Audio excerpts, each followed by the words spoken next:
waxay isku aragtayba in ay leedahay uur 5 bilood asxaabta qaaliga waxa isweydiin mudan gabadhan ma aysan ogaanin miya 5 bilood wixii ka horeey oo idil yani wax u sameentooda si ayadan ay khibrad hooyanimo ugu qaadato aad ay ugu faraxsaneed in ay dhasho kadibna ay barbaarsato laakiin nasiib daro maalinta ay u imaan lahayd ilaa ay hadda ma aysan u tagin waayo maadaama aan ogaanay dilkii dhacay aan cadeemo badanna haysano waa kuma marka dilaaga yaad isdhihi kartaa markaas haddana wuxuu ku yiri magacay kuu sheegtay yuu ahaa hooyada ayaa ku jawaabtay wuxuu ahaa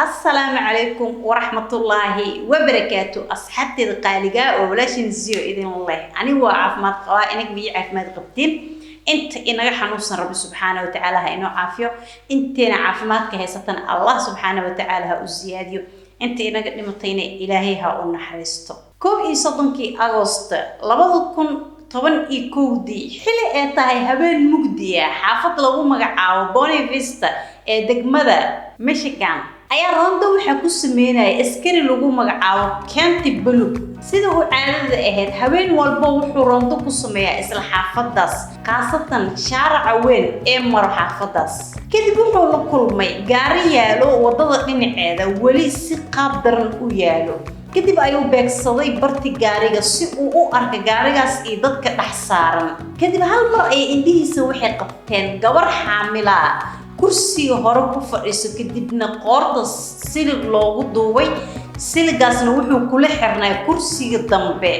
taasi oo ahayd gabar meeda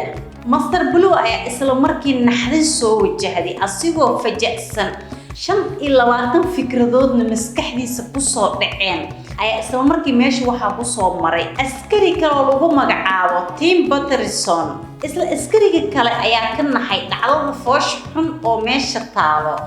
labadii askari ayaa isla markii meesha waxay ka bilaabeen baaris fudud si ay u ogaadaan gabadha meedka qofka ay tahay iyo sababta jirto askartii ayagoo wali baaristooda ku guda jira ayaa hal mar Master Blue indhiis waxay qabteen boorsada yar ee gabadha wadatay kadib ayuu wuxuu ku fikiray bal fiiri boorsadan si aad telefoon ama wax aad ku aragtaan si aad kula xiriirtaan familkeeda isla markiiba boorsadu waxay ku jirtay warqad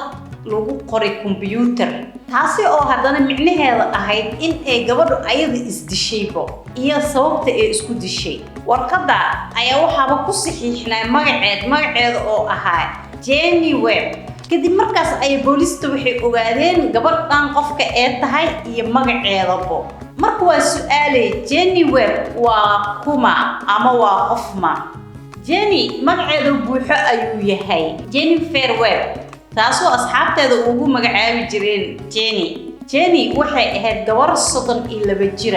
oo hami leh mustaqbal wanaagsan sugayso oo aad u wanaagsan Jenny asxaabteeda iyo familkeeda dadka aadka ugu soo dhow ay waxay ku tilmaami jireen in ay tahay qof positive ah taasi oo aad loogu jeclaay meesha ay ku nooleed Jenny maalmaha kamid ay waxay ogaatay arin nolosheeda wax badan ka bedelaya taasi oo ahayd waxay isku aragtayba in ay leedahay uur 5 bilood asxaabta qaaliga waxa isweydiin mudan gabadhan ma aysan ogaanin miya 5 bilood wixii ka horeey oo idil bis waxa la hal mar ku soo toostay ee ku soo kacday in ay leedahay 5 bilood oo uura Jenny waxay ahayd gabar aad u cayilsan marna hilibkeeda hoos u dhaco mar alla markay uurka yeelanaysa ay waxayba ku fikirtayba xilligii hilibkeeda ziyaada in la gaaray oo hilibkeeda kor sii aadayo ma aysan ku fikirinba in ay uur leedahay hooyada Jenny ayaa hal mar ku amakaagtay uurka gabadheeda waxaas la sii yaabka badnaa Jenny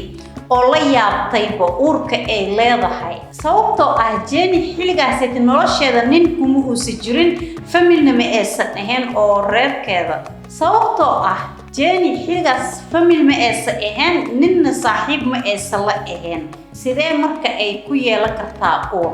markeedii hore ayay isku dayday in ay hooyadeeda ka qariso qofka uu yahay ilmaheeda aabahooda laakiin markii dambe ayay u ixtiraafatay una sheegtay in uu dhalay nin ay xiriir lahaayeen 10 sano ka hor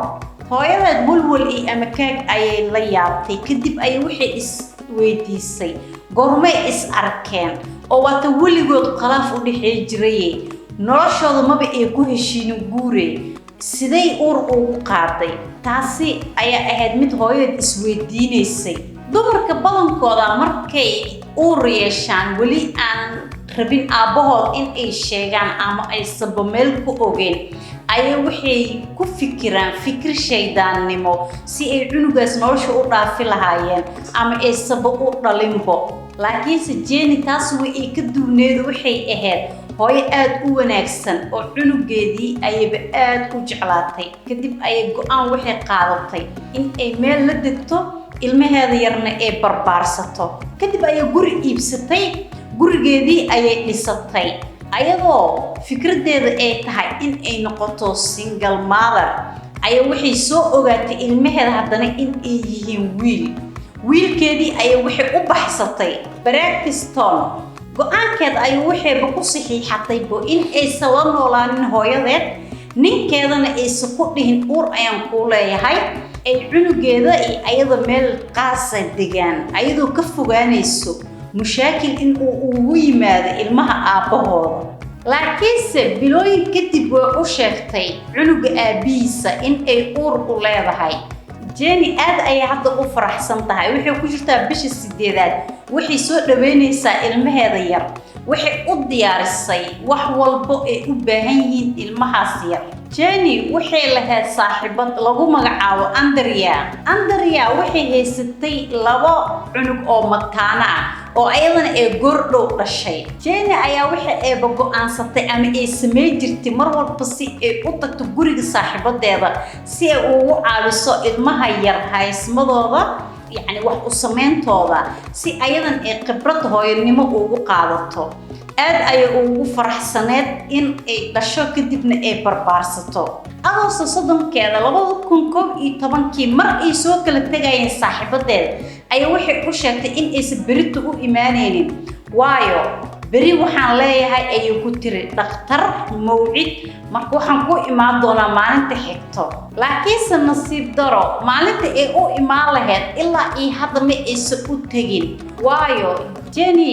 meedkeedii ayaa waxaaba la helaybo 31 Agoosto asxaabta qaaliga maadaama ay Jenny ahayd hooyo sugayso cunugeeda